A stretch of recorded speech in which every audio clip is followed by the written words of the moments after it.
This is Chicago's Morning Answer with Dan Proft on AM 560. The Answer.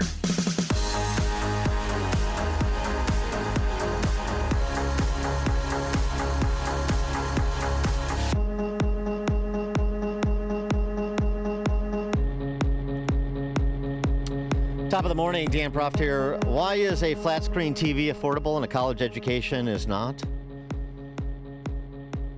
Well, as some columnists over at Reason argue, because Congress has spent 60 years trying to make college affordable and has spent 0 years trying to make the TVs affordable. Yeah, that's a good way to put it. There's a little Econ 101 lesson. And, if you can master that concept, then you'll probably earn an A after, even in the Ivy League. We talked about this a couple weeks back when that Yale law professor revealed in a podcast that the average grade at Yale, the average grade is A. And the grade inflation, far from reducing anxiety and maniacal behavior from high-achieving students who want the perfect transcript to get the perfect job, it's actually exacerbated anxiety in addition to making those who are actually excelling in their coursework from those who are not indistinguishable, sort of like what happens with tenure, sort of like what happens with teachers' unions, where the poor-performing teacher and the high-performing teacher are treated the same in terms of their compensation and, many instances, advancement. Good piece, both at the Manhattan Institute's website, as well as reprised in part in the Wall Street Journal by Neetu Arnold on grade inflation. So you got price inflation at colleges and universities because the government subsidizes them, because the government, as Reason thinkers argue, has been attempting to make it affordable. And when they attempt to make something affordable, it's going to be unaffordable. Except to those completely on the dole. The middle gets squeezed. And the same thing with grade inflation. Oh, and by the way, at the same time, these green shoots actually occurring in higher education, somewhat of a reckoning, or at least a retooling for the sake of viability. These civic institutes that have been stood up, Neetu Arnold's colleague, John Saylor, has the story there. At the American Association of University Professors, one of the influential professional associations for professors, a center on quote-unquote academic freedom is seeking to undermine the many newly created schools of civic leadership. In the name of academic freedom, they're squelching academic freedom, of course. In an institution dominated by the left, what else would you expect? Saylor writes about the dozen universities, North Carolina being a good one of them, UT Austin School of Civic Leadership, University of Florida's Hamilton School, these civic leadership institutes within the academic institution that have been stood up. Well, the AAUP, the American Association of University Professors, teachers union, just think of them that way. Forget the flashy name. Standing up the Center for the Defense of Academic Freedom, which, of course, its purpose is to reduce academic freedom. And he got a recording of Isaac Kamala, the director of this center, saying the following. I would really love to see kind of a robust research project on these right-wing centers and individuals that like naming and shaming and discrediting and undermining the legitimacy. I would love to strategically map who these are and figure out what the weaknesses are and design a research agenda that just goes through them and tries to knock them out and make sure that we become the go-to place that when people hear an acronym that they don't know, they come to us and find out who it is and they don't listen to them. Like that, I think would just be a huge service. What a impassioned defense of academic freedom. I've never heard something so compelling in the interest of academic freedom. Let's knock them all out because we disagree with them. We don't want American history taught, for example. I mean, we want, the stylized version, the people's history of the United States taught, the Marxist interpretation. Knock them out. You know what this sounds like? It sounds like the Southern Poverty Law Center, this institute that's been set up. They're going to combat white supremacy by enlisting white supremacists.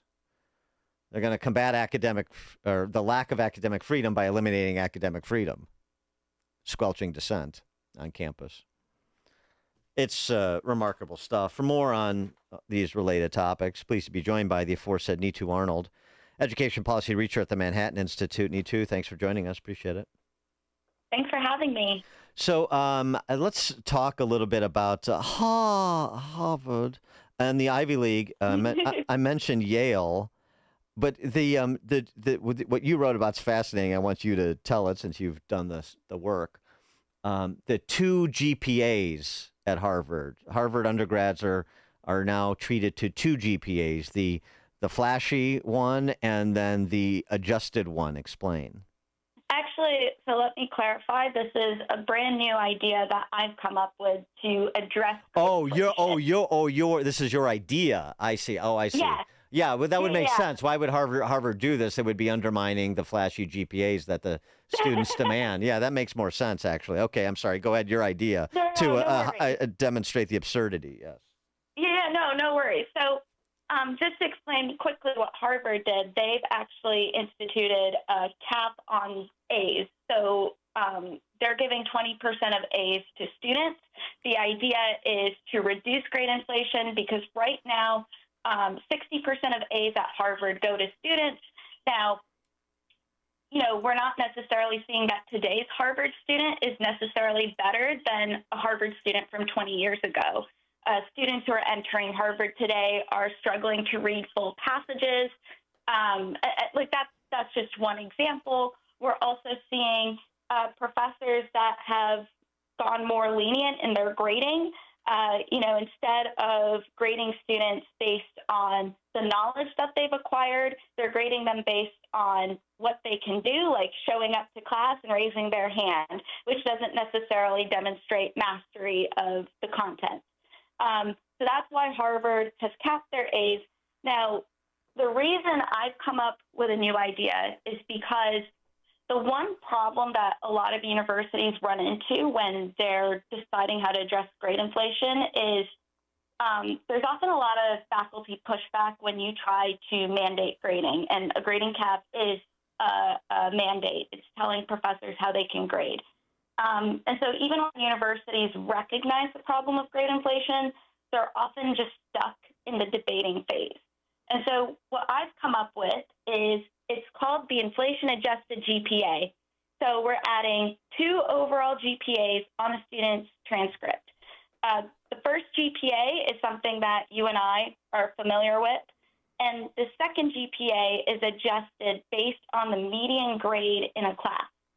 So just to put this in perspective, if a student is taking easy A classes, they filled up their courses and they're getting all these A's, the GPAs they might see on their transcript, you're going to see one, it's a traditional GPA of 4.0, and that adjusted GPA will be a 2.7.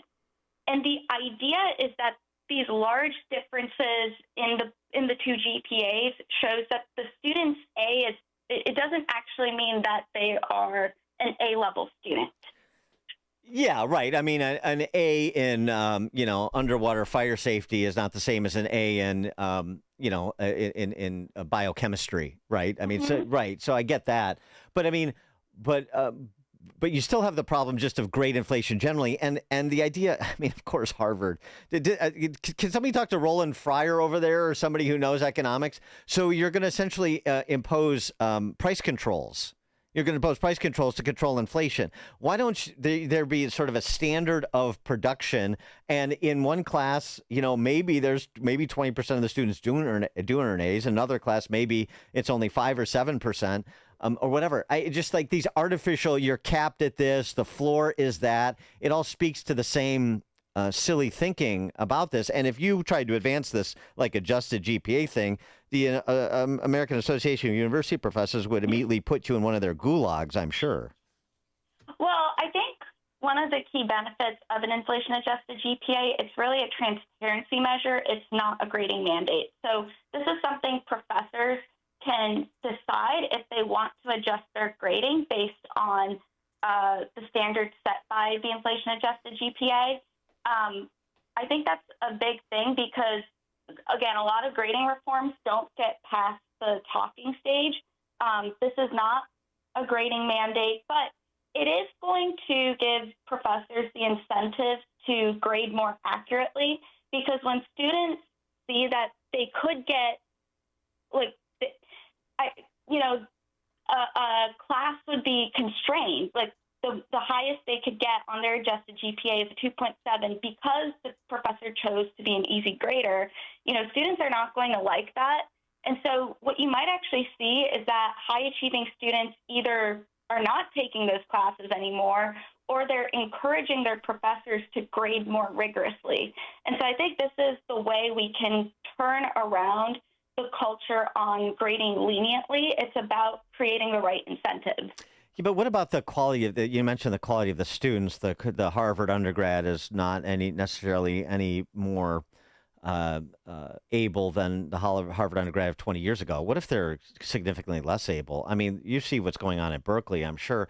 A Berkeley math professor, Mina Agananjic, I realized that for students to follow me, I had to start reviewing basic algebra stuff like fractions.